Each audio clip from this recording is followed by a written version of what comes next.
17 November, antara paparan-paparan utama yang menanti anda. Hujan lebat, beberapa kawasan rendah di Terengganu dilanda banjir kilat.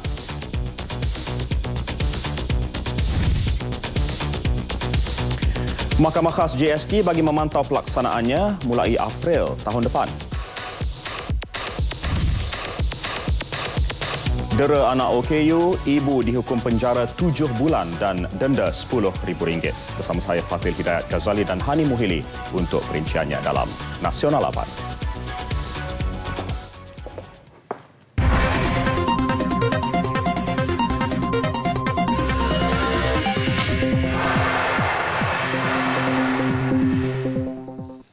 Assalamualaikum, salam satu Malaysia. Bekalan makanan yang mampu menampung keperluan untuk tempoh 2 hari dihantar ke pusat-pusat pemindahan banjir di seluruh negeri di Pahang mulai hari ini. Meskipun belum ada sebarang pemindahan penduduk, langkah awal itu sebagai siap siaga dan memastikan keperluannya sudah tersedia. Perkara itu dimaklumkan Setiausaha Kerajaan Negeri Pahang, Datuk Seri Muhammad Safian Ismail. Penghantaran bekalan itu mengambil masa seminggu untuk sampai ke semua 629 pusat pemindahan. Dan ia mampu menampung keperluan untuk 500 orang bagi setiap pusat pemindahan.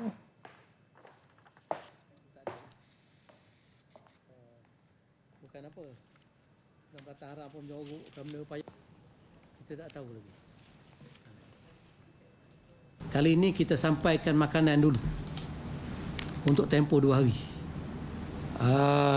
Bila berlakunya perpindahan mangsa-mangsa banjir, makan dah sedia ada. Dan begitu juga tempat tukang-tukang masak, especially di Kuantan ni, kita sediakan dengan tukang masak. Kita tak bergantung kepada mangsa-mangsa banjir untuk memasak. Ya. Jadi makanan ada, tukang masak pun disediakan. Dan pihak kesihatan tadi pun mensyaratkan bahawa orang yang berlibat dengan kerja-kerja masak ni juga akan takluk kepada syarat-syarat kesihatan. Jadilah itulah antara lain.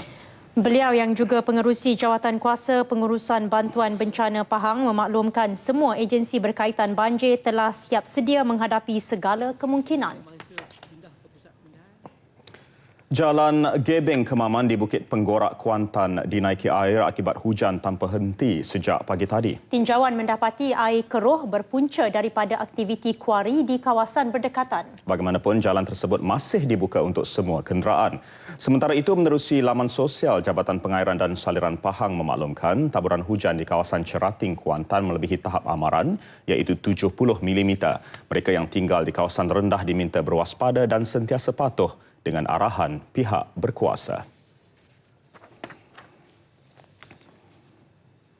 Jabatan Bomba dan Penyelamat Pahang antara yang menjalankan pelan kontingensi telah disiapkan serta latihan berterusan untuk menghadapi keadaan tersebut. Wartawan Hazwan Azman melaporkan. Kesemua 947 pegawai dan anggota dibekukan cuti sepanjang musim banjir ini demi memastikan kelancaran operasi. Persiapan dari segi latihan, peralatan maupun perancangan telah dirangka sejak awal lagi khususnya bagi proses menyelamat dan pemindahan penduduk terjejas. Persiapan-persiapan telah pun dilaksanakan. Pertama sekali kita telah pun membekukan cuti anggota dan pegawai yang terlibat dalam operasi. Memandangkan sekiranya banjir ini bertambah besar, kemungkinan besar kita akan memerlukan lebih ramai anggota. Seramai 1,600 anggota bomba sukarela di seluruh negeri Pahang juga sedia membantu.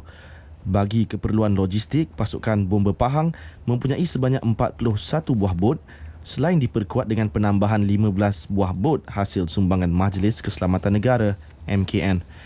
Daerah Kuantan, Temerloh, Pekan dan Rompin disenarai sebagai kawasan berisiko banjir. Susulan keadaan hujan yang berlaku di negeri-negeri pantai timur, khususnya di negeri Pahang, pelbagai agensi berkaitan telah melakukan persiapan bagi menghadapi banjir yang akan tiba yang sering kali berlaku pada setiap tahun. Tidak terkecuali Jabatan Bomba dan Penyelamat Negeri Pahang yang telah melakukan persiapan dari awal. Dan anggota mereka telah dibekukan cuti sehingga Januari 2015 untuk sebarang kemungkinan dalam operasi menyelamat dan operasi memindahkan masa banjir ke pusat pemindahan. Oleh itu, orang ramai juga dinasihati untuk mengikuti sebarang arahan daripada pihak berkuasa sekiranya berlaku banjir dan perlu berpindah. Sekian laporan saya, Hazwan Azman untuk Berita RTM. Di Kelantan, penduduk di kawasan yang sering dilanda banjir sudah mula membuat persiapan awal. Antaranya penduduk Kuala Krai yang merupakan daerah paling awal dilanda banjir, terutama kawasan penempatan yang rendah. Wartawan Nur Liana Nazam melaporkan. Mereka yang tinggal berdekatan kampung Kuala Nal yang pernah mengalami banjir besar pada 2004 mengambil inisiatif membuat persiapan awal itu. Pada tahun tersebut, kawasan ini dilanda banjir hingga menenggelamkan bangunan satu tingkat berikutan limpahan air Sungai Nal. Mengambil kira kejadian itu, Guru Besar Sekolah Kebangsaan Kuala Nal, Noraini Yaakob, mengambil langkah berjaga-jaga. Tambahan pula, jarak sungai dari sekolah hanya 500 meter sahaja. Walaupun cuti penggal persekolahan bermula Khamis ini, inisiatif awal diambil dengan menempatkan segala kelengkapan penting berkaitan alat pengajaran dan pembelajaran ke tempat yang lebih selamat. Ulas sebelah ni kita dah buat mesyuarat yang akhir. Kita dah tempatkan bilik-bilik mana-mana yang barang tu akan dibuat naik atas. Sebab masa tahun 2004 tu dia tenggelam habis bahagian bawah. Memang kerja-kerja pemindahan banjir ini memerlukan tenaga yang banyak. Sokongan yang kuat daripada semua pihak lah. Sebab tiap-tiap tahun kita mesti bawa angkat barang-barang ni naik ke atas. Saban tahun, kerja-kerja pemindahan digerakkan lebih 20 guru di sekolah berkenaan yang turut dibantu hampir 200 murid. Kalau tolong cikgu lah awak naik benda-benda hak penting, duduk alik bawah tu naik di atas. Tempat tinggi, naik tempat tinggi. Betul lah. Bagi-bagi nak berat lah. Nak macam cikgu susah nak akak lah, boleh lah akak. Sebuah jawatan kuasa khas juga ditubuhkan, terdiri daripada ibu bapa dan guru bagi memantau keadaan semasa. Rata-rata ibu bapa yang ditemui nyata menyambut baik inisiatif awal yang digerakkan pihak pengurusan sekolah. Ini kerana ada antara mereka yang berteduh di sekolah ini setiap kali tibanya banjir walaupun ia tidak diisytiharkan sebagai pusat pemindahan awal. Sekolah ni okey, memang dia dalam keadaan berjaga-jaga semua nak tahu ni. Takut berlaku. Dulu habislah kawasan bawah ni. Sampai. Dari cikgu pula ni siap dia apa dia bunyi-bunyi kata saya kecek dengan dia saat ni bagi-bagi tu banyak dah dia sipel tu. Tak guna tu kemas-kemas dah lah sipel lah tapi cuma tak naik lagi je lah. Difahamkan setiap kali tibanya musim tengkujuh yang menyebabkan banjir, limpahan air sungai daripada kawasan inilah yang akan menenggelamkan kawasan sekitar yang didiami oleh penduduk kampung dan juga sekolah berkenaan. Bagaimanapun setakat ini, tinjauan kami mendapati paras air sungai masih dalam keadaan terkawal dan setakat ini masih tiada sebarang pusat pemindahan banjir yang dibuka. Laporan Nur Liana Nazam bersama juru kamera Muhammad Salim Zabani dari Kuala Krai untuk Berita RTM. Polis Kelantan pula menubuhkan skuad rondaan khas bagi membantras kegiatan jenayah di kawasan banjir.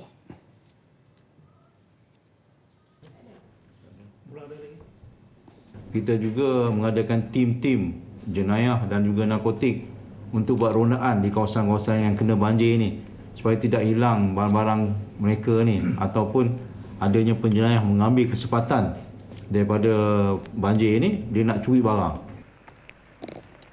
Kekuatan anggota dan pegawai mencukupi untuk operasi ketika banjir. Hampir 2,000 pelajar Universiti Sultan Zainal Abidin Yuniza Gong Badak Kuala Terengganu terjejas apabila blok kediaman mereka dinaiki air. Kawasan blok kediaman pelajar dari blok A hingga blok G digenangi air sehingga paras lutut menyebabkan mereka terpaksa meredah air banjir untuk ke bilik kuliah. Wartawan Nur Yusof ada butirannya. Banjir yang melanda disebabkan limpahan air dari kawasan hutan paya bakau berhampiran universiti dan memasuki kawasan kediaman pelajar. Juruterkanan Yuniza Muhammad Khairul Izhar Ramli menyatakan hujan lebat berterusan sehingga awal pagi menyebabkan kaki tangan bahagian pengurusan dan pembangunan bekerja keras memastikan pelajar dapat hadir ke kelas tanpa sebarang masalah. Unit-unit sokongan dan bantuan UNIZA turut digerakkan dalam memastikan keselamatan pelajar yang berulang-alik dari Kolej Kediaman ke Dewan Kuliah. Jaminan turut diberikan banjir yang melanda kawasan universiti tidak serius. Pada pagi tadi pun kita menerima bantuan daripada agensi kerajaan lain seperti Jabatan Pengairan dan Saliran. Pihak JPS ada datang dan diorang akan bantu kita untuk clear up kawasan luar. Dan sekarang ni kita akan melihat bagaimana taburan hujan dan juga keadaan air yang ada dekat sini nanti. Cabaran terpaksa dihadapi penuntut terutamanya pelajar baharu dan sentiasa mengikuti arahan semasa yang dikeluarkan pihak universiti. Bila kejadian macam ni, kami ada menggunakan perkhidmatan daripada badan-badan uniform seperti SUSIS, Palah Pes dan Watania. So far macam tahun ni, biasa waktu macam ini dah bergerak dah badan-badan uniform tu. Mungkin ni je mengutamakan keselamatan. Saya harap dapat bantulah kami dalam keadaan suasana yang macam ni. Suasana getih macam ni. Jadi janji kita dapat apa? Dapat pergi kelas. Dapat pergi kelas dengan sempurna. Itu je lah. Dia membantu van lepas tu dia ada sediakan, dia ada kita laluan pun laluan khas dia bagi kita orang lah. Laluan selamat. Bot pun ada. Jadi dia mana tak ada masalah dia. Tak ada masalah. Kita kena sendiri jaga-jagalah. Pihak pengurusan sudah buat terbaik mungkin, sebaik mungkin. So kita kena faham juga keadaan mereka, kita pun kena bekerjasama. Apapun pihak bahagian pembangunan memantau keadaan dan akan memberikan bantuan yang sepatutnya kepada pelajar agar masa depan mereka tidak terjejas. Nur Yusof, RTM. Ekoran hujan lebat yang melanda beberapa daerah di Terengganu sejak malam tadi, ada kawasan mula dinaiki air termasuk di Kuala Terengganu. Terbaru 26 orang dari 7 keluarga di Kampung Au Cendereng dipindahkan ke pusat pemindahan di Sekolah Kebangsaan Cendereng. Mereka dipindahkan kira-kira pukul 4 petang tadi. Air naik sehingga paras 1.5 meter. Penduduk mendakwa banjir juga berpunca daripada kerja-kerja menambak tanah untuk projek perumahan yang sepatutnya menyediakan sistem perparitan lebih sistematik. Dekat orang Tambun ni jadi lokal ni dak buat lagi. Jadi tu air degah macam gombok. Bunyi ngeruk dah apa bunyi tengok. Mutih air ni. Air makin banyak lah. Betul, kalau duduk sana bahaya lah.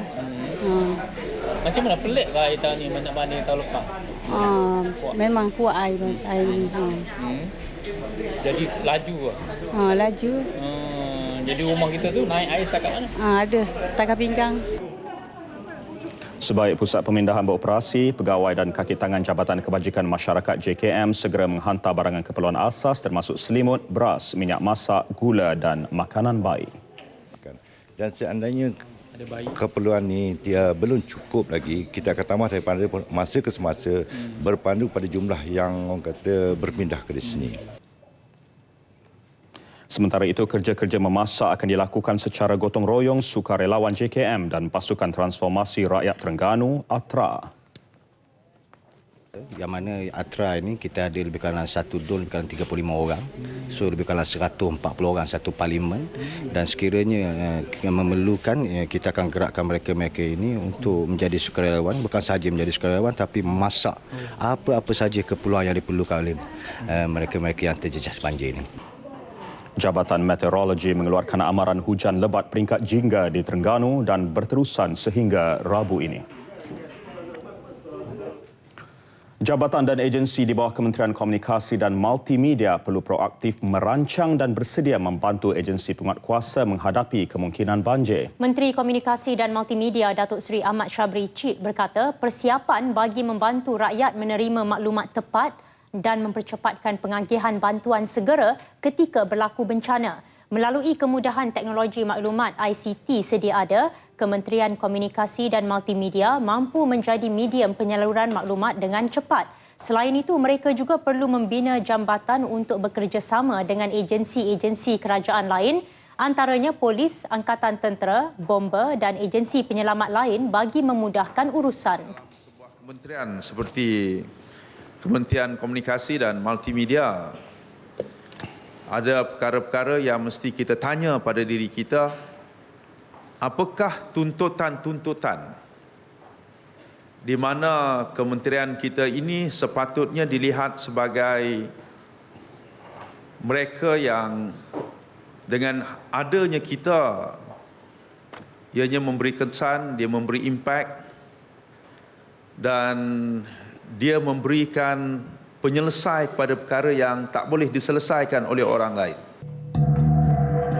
Beliau berkata demikian pada Perhimpunan Bulanan Kementerian Komunikasi dan Multimedia di Auditorium Perdana Angkasa Puri. Penjara 20 tahun terhadap 2 lelaki penyebab kematian seorang lelaki warga asing pada tahun 2011. Laporannya seketika nanti.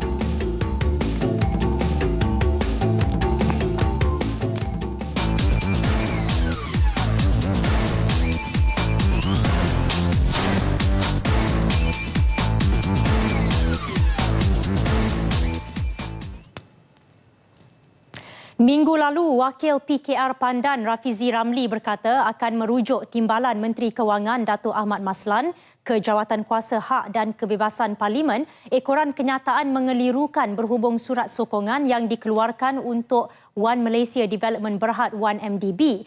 Hari ini, Yang di-Pertua Dewan Rakyat Tan Sri Pandika Amin Mulia menegur Rafizi kerana bukan sahaja gagal menghadirkan diri bagi membentangkan usul berkenaannya, Rafizi juga gagal menyerahkan dokumen lengkap berhubung dakwaan yang dibuat. Saya minta dokumen-dokumen yang relevan ke atas tuduhan yang telah dibuat oleh Pandan itu. Dan saya bertanya kepada Pandan, di manakah kenyataan puntian yang dianggap melanggar peraturan mesyuarat 36/12. Jadi semua telah dengar. Malangnya, apabila saya pada hari ini sudah bersedia untuk membuat ruling, Pandan tidak hadir dalam mesyuarat. Saya dipahamkan bahawa yang berhormat Pandan kurang sihat, tetapi dokumen-dokumen yang saya tunggu daripada Thursday sampai sekarang pun belum sampai di meja saya. Jadi daripada Kementerian Kewangan telah saya terima dokumen-dokumen tersebut. Saya telah memberikan dokumen bahawa 9.6 bilion ringgit itu tidak dijamin oleh kerajaan. Hanya disokong oleh kerajaan. Itu dokumen yang saya dah bagi kepada Tan Sri Speaker. Pandan patut memberi satu dokumen bahawa 9.6 bilion ringgit itu dijamin oleh kerajaan. Saya tidak tahu di mana beliau boleh dapatkan dokumen itu. Beliau berkata pembangkang tidak berupaya mempertahankan dakwaan berhubung isu tersebut dan menganggap kes itu telah selesai. Pertikaian mengenai surat sokongan yang dikeluarkan untuk 1MDB mula timbul kira-kira 2 minggu lalu setelah pembangkang mendakwa Datuk Ahmad telah mengelirukan Dewan Rakyat dalam penjelasannya. Majlis dalam Jawatankuasa.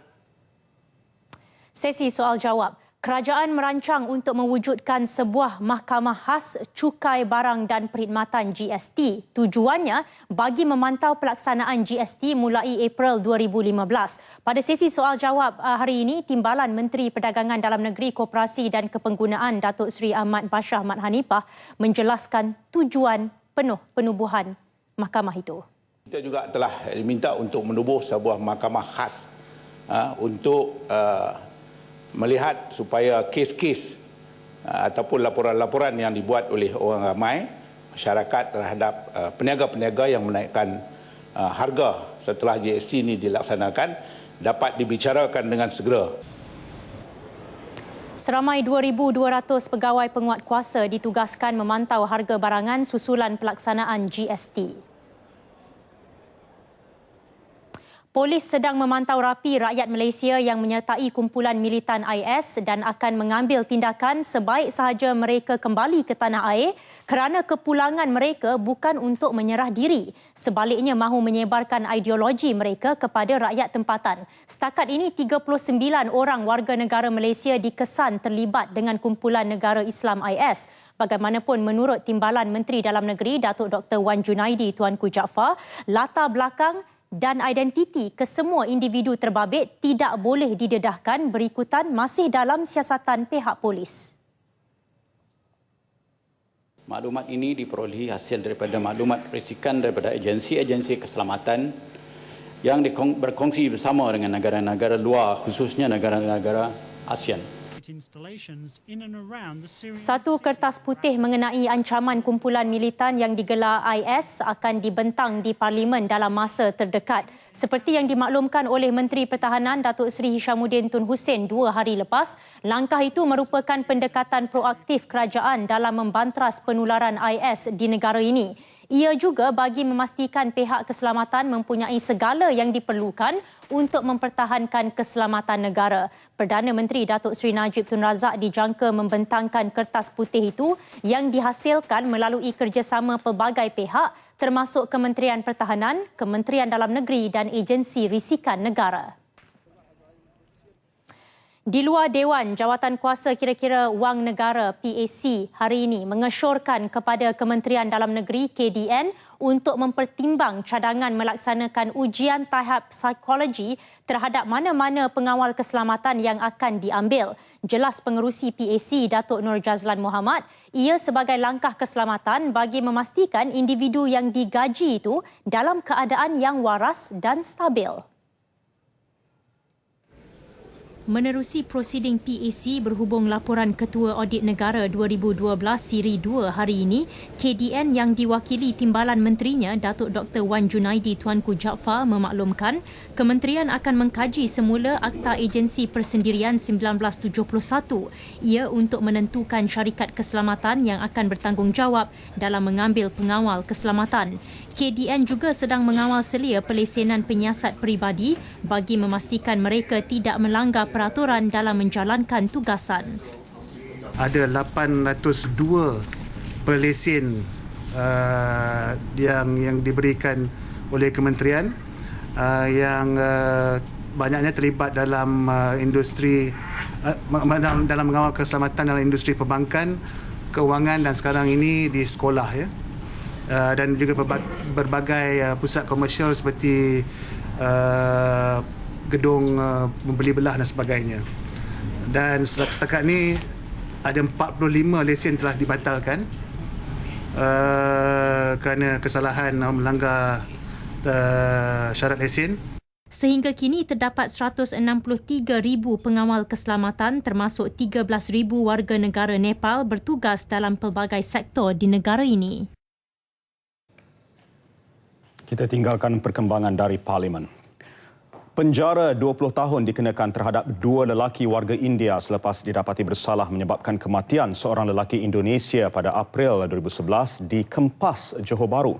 Hukuman dijatuhkan Hakim Mahkamah Tinggi Johor Bahru Dato' Abdul Halim Aman ke atas Rajpal Singh dan Barinder Singh. Hukuman bermula dari tarikh tertuduh ditangkap. Mengikut pertuduhan, kedua-dua tertuduh dipercayai menyebabkan kematian Nurdain di Taman Bukit Kempas, Johor Bahru. Hukuman dikenakan mengikut Seksyen 304(a) Kanun Kesiksaan menyebabkan kematian tanpa niat.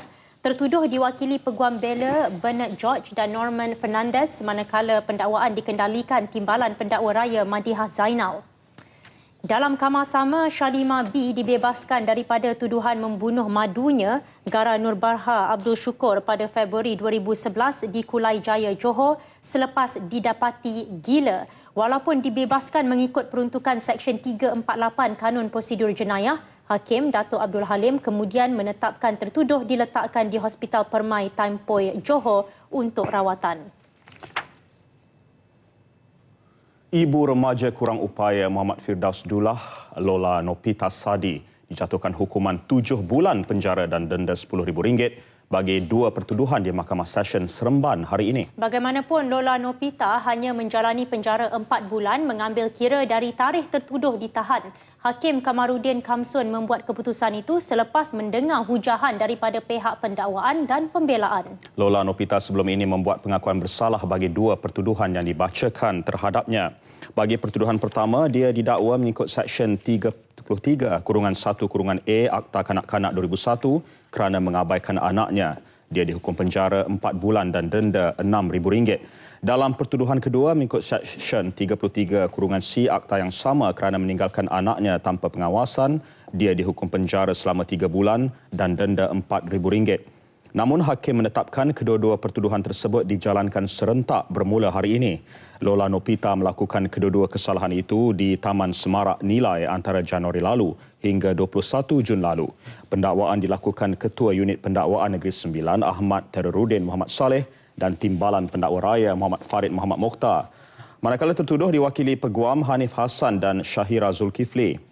Muhammad Firdaus Dullah berusia 15 tahun ditemui dalam keadaan menyedihkan di rumahnya ketika operasi Jabatan Imigresen pada 21 Jun lalu dengan keadaan tubuhnya kurus kering manakala keadaan bilik didiaminya sangat kotor termasuk terdapat najis yang sudah kering. Ketua Pengarah Imigresen Datuk Mustafa Ibrahim mengumumkan satu operasi menangani masalah kebanjiran parti di Cameron Highlands akan dilakukan pada bila-bila masa. Ia antara fokus utama beliau setelah menjawat jawatan itu secara rasmi hari ini. Menurut Datuk Mustafa, beliau tidak akan bertindak tegas untuk membantras masalah parti yang dilaporkan mencecah hampir 7 juta orang ketika ini.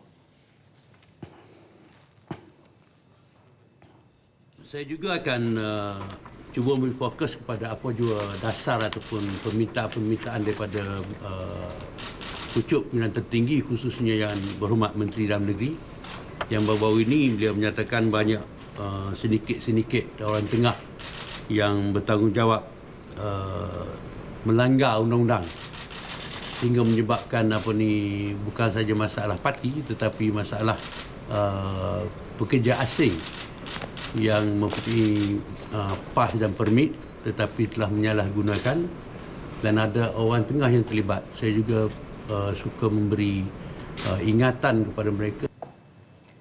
Datuk Mustafa menyatakannya dalam sidang media selepas memulakan tugas hari pertama sebagai Ketua Pengarah Imigresen di Putrajaya.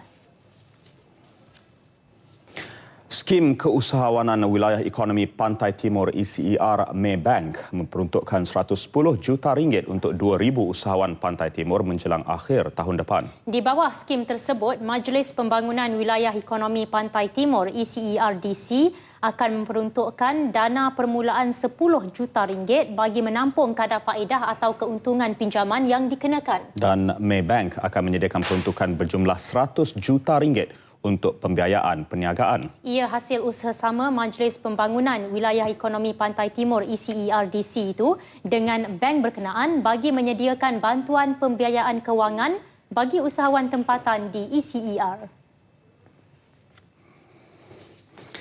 Skim ini dijangka akan memberi manfaat kepada 2,000 usahawan mikro dan pengusaha kecil dan sederhana PKS di Kelantan, Terengganu, Pahang dan Mersing, Johor. Usahawan tersebut akan diteruskan di bawah rancangan Malaysia ke-11. Sesi pertukaran dokumen perjanjian usahawan tersebut merupakan acara kemuncak pada Majlis Pengumuman Pelaburan ECER untuk suku ke-4 2014 berlangsung di Parlimen. Majlis disaksikan Perdana Menteri Datuk Seri Najib Tun Razak yang juga pengerusi ECERDC selepas mempengerusikan mesyuarat kedua Majlis ECERDC untuk tahun ini. ECERDC diwakili Ketua Pegawai Eksekutifnya Datuk Isaac Jebasingham, sementara Maybank diwakili Presiden dan Ketua Pegawai Eksekutifnya Datuk Abdul Farid Alias. Skim keusahawanan ECER Maybank itu akan mula dilaksana bulan ini. 4 jenis bantuan disediakan iaitu jaminan portfolio PKS, pembiayaan aset perniagaan PKS, pembiayaan mikro untuk PKS dan pembiayaan mikro peruncitan. Skim pembiayaan mikro peruncitan ditawarkan khusus untuk usahawan wanita dengan pinjaman maksimum RM10,000. Sementara 3 skim lagi dalam bentuk pinjaman pembiayaan berjumlah antara RM20,000 hingga RM50,000. Malaysia kini merupakan negara berpendapatan sederhana tinggi dengan keluaran dalam negara kasar KDNK nominal bagi setiap individu meningkat 7.8 kali ganda dari tahun 1980 hingga 2013. Menurut laporan keadaan isi rumah terbitan Institut Penyelidikan Khazanah, pertumbuhan ekonomi telah banyak memberi manfaat khususnya kepada 40% rakyat berpendapatan rendah. Pengerusinya, Tan Sri Nur Muhammad Yaakob berkata bagi meningkatkan lagi pendapatan isi rumah di Malaysia, tumpuan perlu diberi kepada latihan dan kemahiran. Ini sebagai langkah mengimbangi jumlah pekerja kurang mahir berbanding pekerja separa mahir. The best way to help the low-income group is through education and skill training.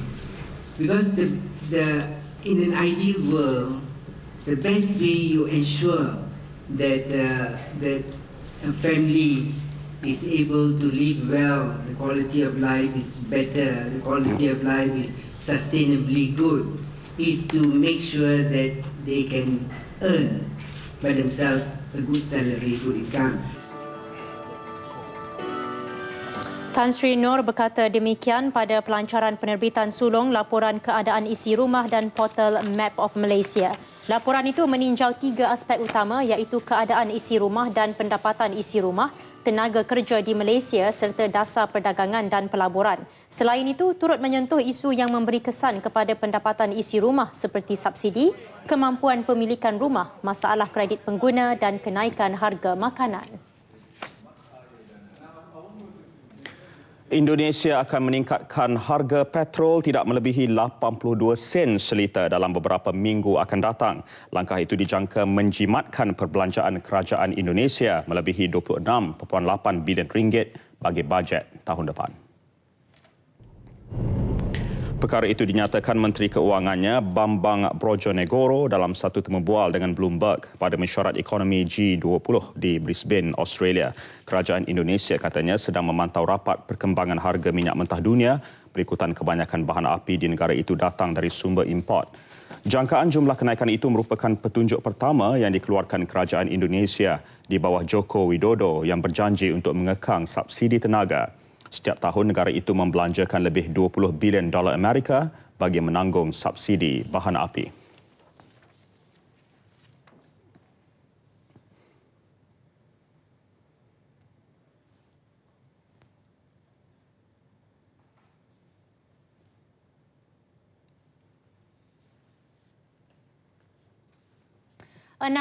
ribu ahli pertubuhan peladang negeri PPN Sabah menyambut baik komitmen Ketua Menteri Sabah Datuk Seri Musa Aman meningkatkan tahap sosioekonomi golongan petani, penternak dan nelayan dengan menyediakan peruntukan besar kepada kementerian terbabit dalam bajet 2015.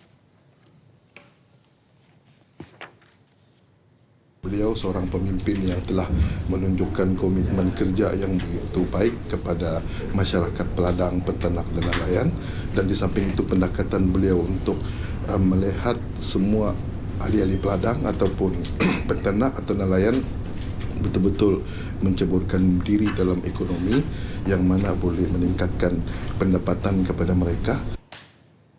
Sokongan itu dinyatakan selepas mesyuarat Lembaga Pengarah PPN di Kota Kinabalu. Dalam bajet 2015, kerajaan negeri memperuntukkan lebih 295 juta ringgit kepada Kementerian Pertanian dan Industri Makanan Negeri.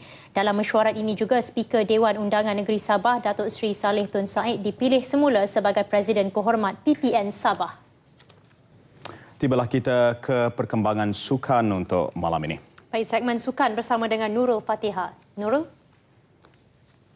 Terima kasih Fatih dan juga Hanim. Menarik dalam sukan nasional malam ini, Presiden FAM resah aksi Harimau Melaya. Sebastian Ogier pertahan kejuaraan Rally Dunia. Semuanya dalam sukan malam ini.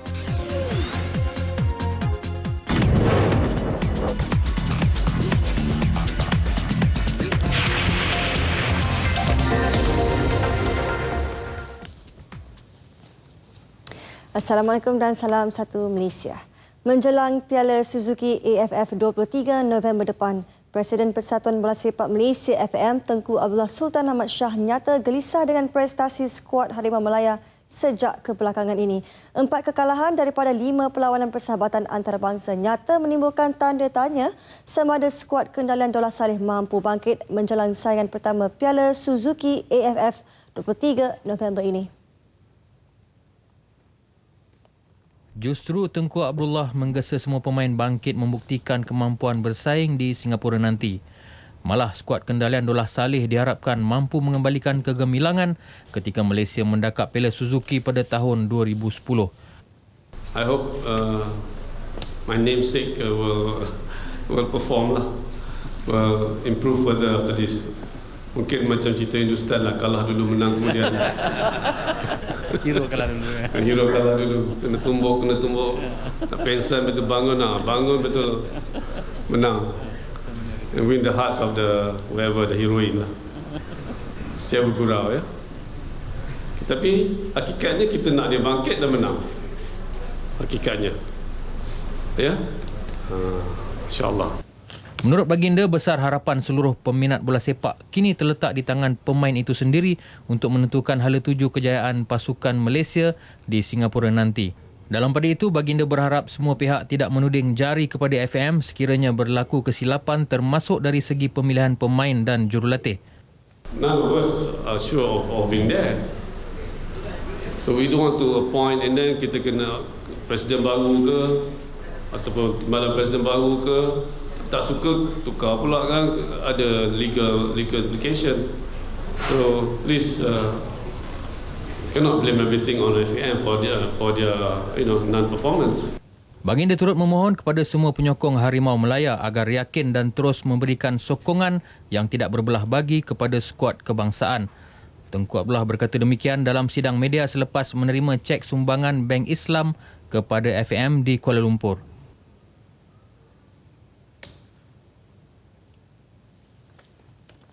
Sementara itu, dalam majlis yang sama, poket FAM semakin tebal apabila mendapat tajaan 2.35 juta ringgit dari Bank Islam untuk tujuan pembangunan. Sumbangan itu adalah dari kempen kad debit Visa Bank Islam Tim Harimau yang telah dilancarkan sejak Mei tahun lalu. Sebanyak RM2 disumbang kepada FAM melalui perkongsian fee penukaran kad dan fee tahunan bagi setiap kad yang dikeluarkan di samping 0.3% pembelian runcit yang dibelanjakan kira-kira 800,000 pemegang kad yang telah berdaftar. Sumbangan itu tidak mempunyai had masa sehingga satu perjanjian baru perlu dilakukan. Ya, sumbangan itu berterusan saja daripada mula kita lancarkan pada bulan Mac 2013 lalu. Lepas, setiap ringgit yang dibelanjakan 0.3% disalurkan kepada BNI. Itu putusan daripada dulu sampai sekarang. Cuma ada beberapa yang negara mungkin akan mengurangkan MDR itu. Voucher discount fee pada sekarang 1% to 0.21% dan mengikut penduduk dari masyarakat. At the juncture, whatever we have paid will continue until such time when the negara says no, we have to reduce and we have to vote again for the best important. Okay? Dalam majlis sama turut dilancarkan kempen London Calling yang memberi peluang 20 ahli kad debit Visa Tim Harimau memenangi percutian yang ditanggung penuh ke London menyaksikan perlawanan secara langsung salah satu perlawanan Liga Perdana Inggeris. Kempen bermula 1 Disember 2014 sehingga 31 Mac 2015 melayakkan penyertaan dengan pembelian minimum RM50 menggunakan kad Bank Islam.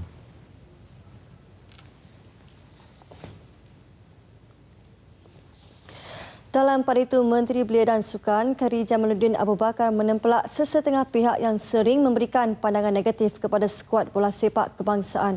Sebaliknya, semua pihak termasuk penyokong Tegar Bola Sepak memberikan sokongan penuh kepada jurulatih kebangsaan Dollah Saleh menjelang aksi pertama menentang Myanmar 23 November ini. Tak lama lagi skuad kita akan beraksi dalam Piala AFF. Ya. Jadi saya rasa lebih baik kita serahkan sepenuhnya kepada jurulatih. Jangan kita terlalu banyak komen sebelum pertandingan besar. Ya. Tidak ada apa-apa yang kita boleh cakap ataupun kita boleh buat yang akan mengubah jurulatih kita. Jadi dialah jurulatih yang kita telah pilih. Bagi dia peluang sepenuhnya untuk kendalikan skuad dalam Piala AFF.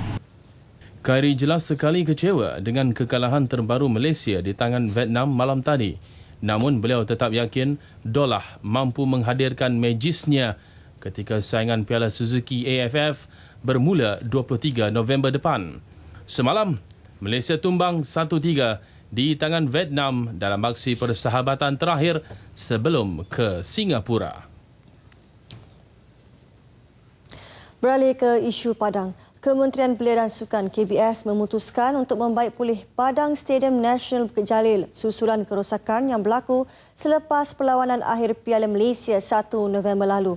Menterinya Khairi Jamaluddin Abu Bakar mengesahkan Perbadanan Stadium Malaysia PSM mempunyai masa kira-kira sebulan untuk membaik pulih padang stadium berkenaan jika Harimau Malaya layak ke separuh akhir Piala Suzuki AFF 2014. Pengurusan Stadium Malaysia PSM memaklumkan tiada keperluan untuk menukar rumput baru walaupun sudah terbukti gagal dalam ujian pertama. Penukaran rumput di stadium itu sebelum ini menelan belanja 1.5 juta ringgit dan kementeriannya mencuba dua jenis rumput iaitu rumput jenis cow grass dan Bermuda Green Mountain. Namun masih gagal memuaskan hati semua pihak. Dalam pada itu, Khairi berkata penyelenggaraan rumput di stadium berkenaan merupakan cabaran besar bagi KBS serta PSM kerana beberapa faktor, antaranya melibatkan reka bentuk stadium, aliran angin dan kedudukan stadium berkenaan yang berada di bawah paras laut. Akibat kekurangan cahaya, PSM akan menambah 3 lagi lampu sunlight dengan peruntukan daripada perbadanan itu sendiri yang melibatkan kira-kira RM900,000 bagi mengatasi masalah itu. Stadium Nasional Bukit Jalil mendapat kritikan ramai sejurus selepas perlawanan akhir Piala Malaysia di antara JDT dengan Pahang 1 November lalu. Rumput yang digunakan jelas gagal dalam ujian pertama itu apabila dilihat mudah tercabut dan cepat rosak walaupun baru digunakan.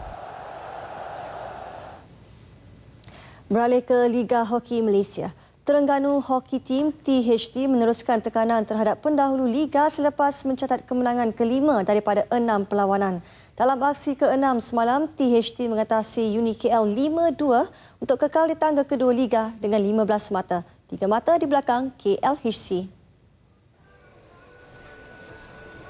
Perlawanan yang sepatutnya berlangsung pada jam 5 petang telah tertangguh selama lebih 1 jam akibat hujan lebat.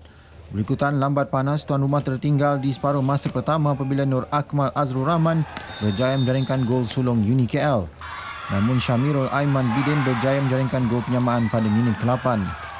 Pemain memakai jersey nombor 6 ini juga muncul wira THT apabila meledak 4 gol dengan menyamakan kedudukan pada minit ke-31 selepas UniKL melalui 2-1 menerusi jaringan padang pemain import Jerman Philip Starr pada minit ke-26. Babak kedua, anak buah Sarjit Singh kembali memperkemaskan gerakan dan hasilnya 2 lagi gol berjaya diperolehi menerusi Syamirul Aiman Bidin pada minit ke-31 dan 34. Penyerang kebangsaan Tengku Ahmad Tajuddin Tengku Abdul Jalil melengkapkan kemenangan THT 5-2 minit ke-55. Kemenangan meletakkan THT di tangga kedua dengan 15 mata di belakang KLHC yang memungut 18 mata hasil 6 kemenangan tanpa kalah. Manakala UniKL kekal di kedudukan terbawah dengan hanya 1 mata. Sementara itu, Sapura kekal di kedudukan ke-4 Liga selepas sekadar seri 3 sama dengan Maybank. Sapura pula terikat 3 sama dengan Maybank. Mengenakan jersey putih hitam, skuad Maybank membuka tirai jaringan hasil sentuhan Jiwa Mohan seawal minit ke-7. Tidak berputus asa, pasukan Sapura bangkit menerusi Kasif Ali yang meledak 2 gol ke gawang Maybank, jadikan keputusan sebelum tamat babak pertama Sapura mendalui 2-1. Bermula babak kedua, Jiwa Mohan sekali lagi menjadi wira buan Maybank untuk menyamakan kedudukan. Abdul Hasim Khan tidak ketinggalan selaku pencetak gol menjadikan kedudukan Maybank 3 dan Sapura 2. Namun skuad Thai Beng Hai tidak berputus asa apabila Muhammad Zubair muncul jagoan Sapura apabila menyamakan kedudukan 3 sama ketika perlawanan berbaki 5 minit. Tamat perlawanan Sapura 3, Maybank 3.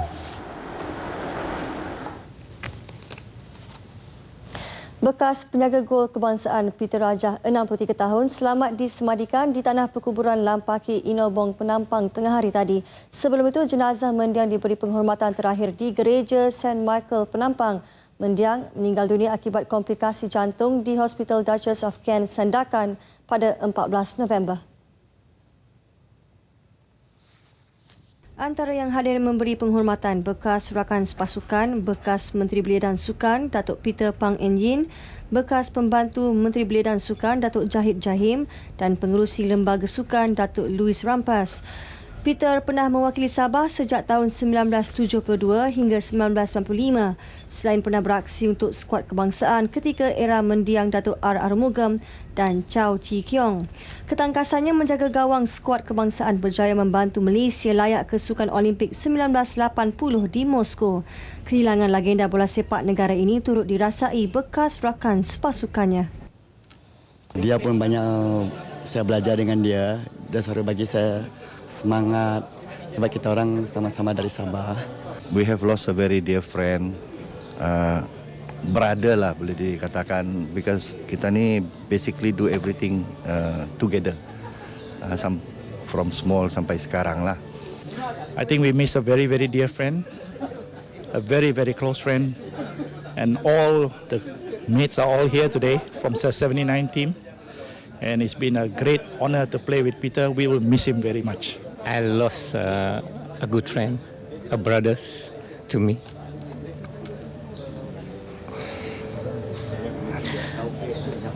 I'm going to miss him because he's very good to me. Mendiang Peter, anak ke-9 daripada 10 beradik, meninggalkan seorang balu, Tracy Gom, 3 anak dan 5 cucu. Balas sukan berakhir di sini dan kita kembali bersama rakan penyampai. Silakan. Ya, Nurul Fatihah, terima kasih. Bukan saja Presiden FAM tadi, sebenarnya seluruh rakyat Malaysia resah dan risau dengan prestasi skuad Harimau Melaya. Apapun harapan kita, Harimau Melaya dapat bangkit pada kejohanan Piala Suzuki AFF kurang seminggu sahaja lagi di Singapura. Baiklah, seterusnya kita akan mengikuti rumusan carian paling popular di media cyber menerusi segmen trend. Malam ini segmen trend kita bersama dengan Faris Izzat Shahrudin. Faris.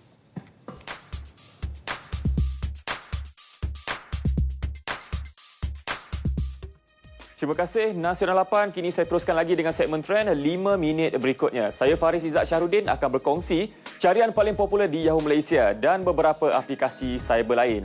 Nampaknya kata carian Anwar Ibrahim kekal menduduki tangga pertama sejak kali terakhir siaran trend Jumaat yang lalu.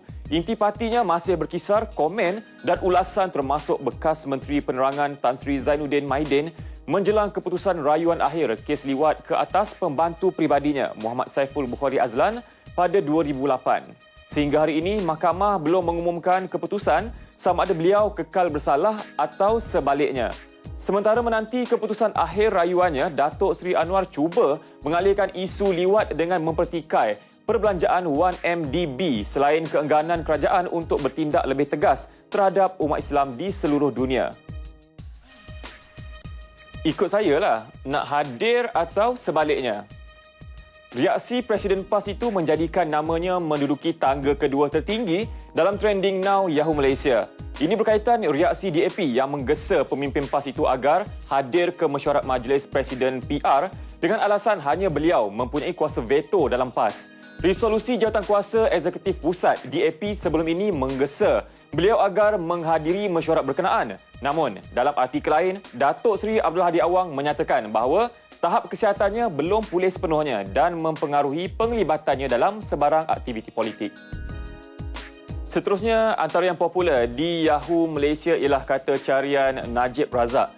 Perdana Menteri ketika berucap merasmikan persidangan perwakilan tahunan Parti Bersatu Sabah menyifatkan Presiden PBS Tan Sri Joseph Pairin Kitingan sebagai patriot Malaysia yang sejati kerana pendirian beliau yang teguh memastikan Sabah terus berada dalam Malaysia. Isu lain berkaitan hasil minyak dan gas dengan jaminan bahawa rakyat Sabah akan terus menikmati peningkatan hasil industri berkenaan. Terbaru, Sabah diberi kepentingan 10% dalam Petronas LNG Train 9 Sendirian Berhad di Bintulu, Sarawak selain royalti minyak sedia ada 5%. Keempat, carian tertinggi dalam trending now di Yahoo ialah pembunuhan pekerja bantuan Amerika Syarikat Peter Kasich didakwa perbuatan militan IS. Semalam Barack Obama mengesahkan kematian itu. Sebelum itu, IS mendedahkan satu rakaman video mendakwa telah memenggal pekerja bantuan Amerika Syarikat Peter Kasich atau nama Islamnya Abdul Rahman, 26 tahun. Selain Abdul Rahman, kira-kira 17 lelaki lain yang dipercayai anggota tentera Syria turut dipenggal oleh anggota IS. Baik, dari laman YouTube kita beralih pula ke Google Trends. Kata carian Jennifer Lawrence menduduki tangga pertama dengan lebih 5,000 carian. Kebanyakannya berkisarkan gosip dan aktiviti terkini pelakon kelahiran Amerika Syarikat ini. Dengan lebih 2,000 carian, video amatur terbaru yang didakwa dirakam sejurus MH17 terhempas di timur Ukraine turut menjadi carian pengguna cyber melalui enjin carian Google.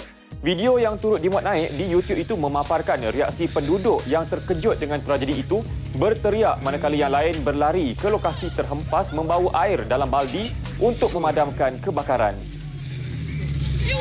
Да вот, вон солому тушит.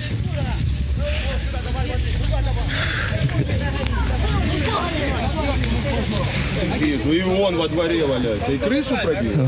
Да, крышу пробил. Там шметки слетели.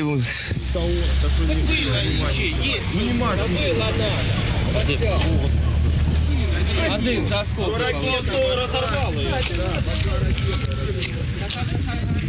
Video amatur tadi dimuat naik oleh agensi berita Russia Today, kemudian turut dimuat naik oleh beberapa agensi berita antarabangsa lain. Sekian dahulu trend untuk hari ini.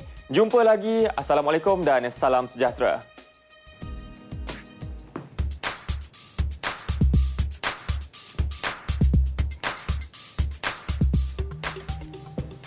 Ya, segmen trend bersama Faris Izzat itu mengakhiri Nasional 8 edisi 17 November. Dengan itu, Assalamualaikum.